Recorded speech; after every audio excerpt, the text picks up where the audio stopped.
کبھی وَيَسْأَلُونَكَ عَنِ الْأَهِلَّةِ وَيَسْأَلُونَكَ مَاذَا يُنْفِقُونَ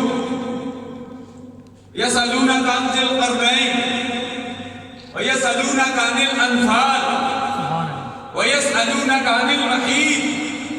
ایک سوال نہیں، متعدد سوال کیے گئے. میں نے مختصر اور جامع ایک جلد میں تفسیر الحقانی لکھی ہے. یہ حضرت پیر بادشاہ صاحب علیہ رحمت کا ہی فیضان ہے، جن کی متعلق میں نے جہلم سے قبل ہی گنجینہ فیض بڑے مختصر سے پیش کی تھی، لکھی تھی. حضرت پیر بادشاہ صاحب علیہ رحمت مزار میں آرام فرما رہے ہیں، لیکن ان کا فیض پہنچ رہا ہے. مرنے والے مرتے ہیں، مرنے والے مرتے ہیں، فنا ہوتے نہیں.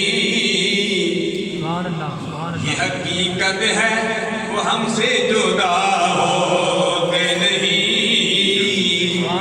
حضرت پیر بادشاہ صاحب علیہ رحمت مزار شریف میں آرام فرما رہے ہیں. ان کا فیضان صرف اس پاکستان میں نہیں، پورے عالم کا ہے. لا يموتون لكن ينتقلون من دار إلى دار.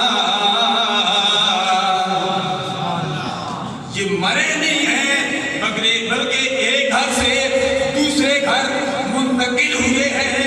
اللہ کے ولیوں کی روح میں مزید وصال کے بعد